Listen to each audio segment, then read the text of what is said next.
Okey. Seterusnya kita tengok masalah asas ekonomi. Tadi kita tengok punca. Punca berlaku masalah asas. Sekarang kita nak tengok apa masalah asasnya. Okey, masalah asas ekonomi bagi yang dah ambil ekonomi asas masa SPM, benda ni awak dah familiar lah. Okey, yang tak pernah ambil ekonomi, masalah asas ekonomi ni ada 3. Okey. 1, 2, 3. Okey, yang pertama ialah masalah apa dan berapa barang yang hendak dikeluarkan. Itu masalah yang pertama. Okey, apa barang yang nak dikeluarkan dan berapa yang hendak dikeluarkan. Okey, jadi apa yang dikeluarkan akan menentukan corak peruntukan sumber dalam ekonomi.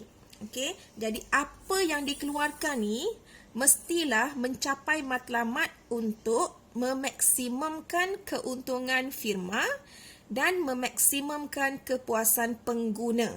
Jadi apa hendak dikeluarkan, dia akan tengok 2 skop lah. Di pihak pengeluar, dia akan maksimumkan keuntungan. Di pihak pengguna, dia akan maksimumkan kepuasan. Okey, jadi masalah berapa ni pula?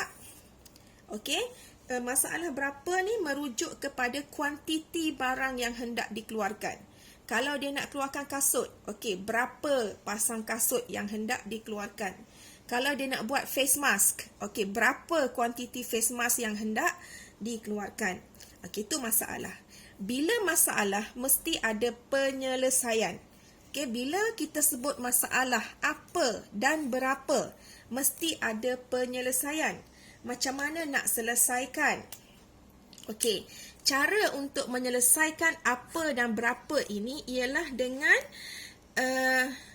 berdasarkan penawaran dan permintaan pasaran. Dia akan tengok mekanisme pasaran. Kalau macam sekarang, musim pandemik, apa barang yang orang perlukan? Face mask dengan sarung tangan. Okey, jadi firma dah tahu apa dia nak keluarkan. Dia akan keluarkan face mask dengan sarung tangan. Berapa dia nak keluarkan? Itu dia akan tengoklah penawaran dan permintaan pasaran. Okey? Itu cara penyelesaian. Masalah apa dan berapa diselesaikan dengan melihat kepada penawaran dan permintaan pasaran. Okey, jadi bila dia tengok penawaran dan permintaan pasaran, bermaksud semakin tinggi permintaan, semakin banyaklah penawaran barang tersebut. Dia akan tengok permintaan masyarakat lah. Okey, jadi masalah yang kedua. Masalah yang kedua ialah bagaimana hendak dikeluarkan. Bagaimana hendak dikeluarkan ini merujuk kepada kaedah yang akan digunakan oleh firma untuk mengeluarkan barang tersebut. Okey, kaedah yang akan digunakan oleh firma untuk mengeluarkan barang tersebut. Contohnya firma buat roti. Kalau firma buat roti, dia kena pilih teknik mana yang lebih berkesan. Sama ada guna mesin ataupun guna tenaga buruh. Bagaimana ni dia tengok kaedah yang boleh digunakan untuk mengeluarkan sesuatu barang. Okey. Dan firma dia akan pilih kaedah yang boleh meminimumkan kos pengeluaran dan memaksimumkan keuntungan. Jadi dia akan pilih kaedah tu sama ada nak guna mesin ke ataupun nak guna buruh ke, dia akan pilih kaedah yang kos pengeluarannya paling minimum tetapi boleh memberi untung yang paling maksimum.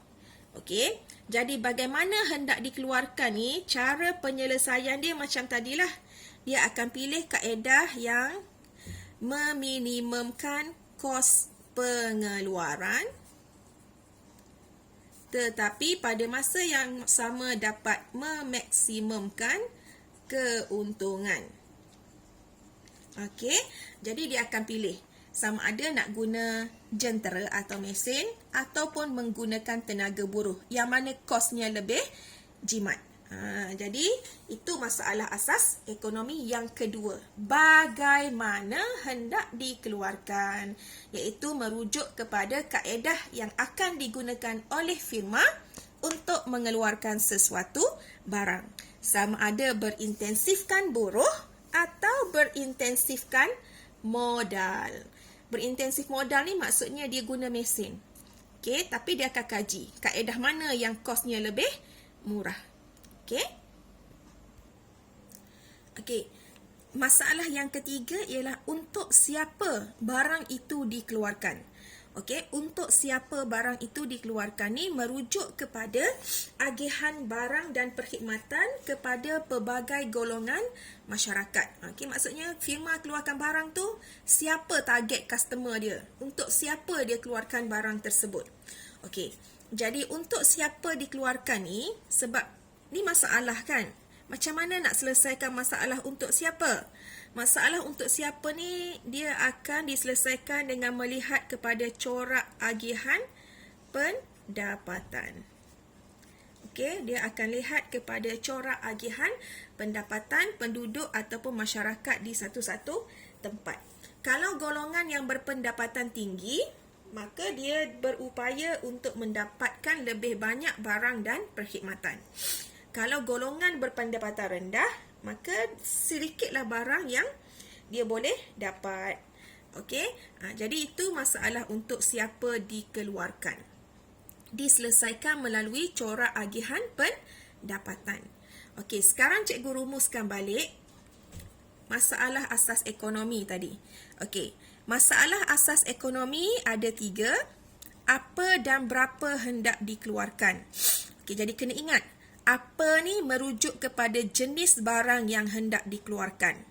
Berapa ni pula merujuk kepada kuantiti barang yang hendak dikeluarkan. Jadi, bila kita kata masalah, mesti ada penyelesaian. Macam mana nak selesaikan masalah apa dan berapa ni tadi? Caranya ialah dengan melihat kepada penawaran dan permintaan pasaran. Semakin banyak sesuatu barang diminta, semakin banyaklah barang itu dikeluarkan dan semakin sedikit barang lain yang dapat dikeluarkan. Okey. Yang kedua, masalah yang kedua, bagaimana hendak dikeluarkan? Okey, bagaimana hendak dikeluarkan merujuk kepada kaedah yang akan digunakan oleh pengeluar untuk mengeluarkan sesuatu barang.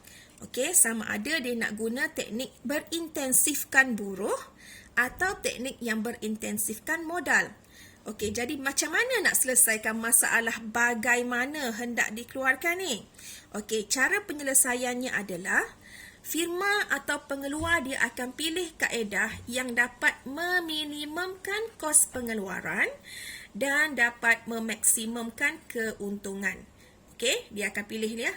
Okey, yang ada 2 ciri ni. Minimum kos pengeluaran dan dapat maksimumkan keuntungan. Okey, yang ketiga. Okey, masalah yang ketiga ialah untuk siapa dikeluarkan. Okey, untuk siapa dikeluarkan ni merujuk kepada agihan barang. Kepada siapa barang itu hendak dijual. Okey, cara untuk menyelesaikan masalah untuk siapa ini ialah dengan melihat kepada corak agihan pendapatan. Okey, corak agihan pendapatan.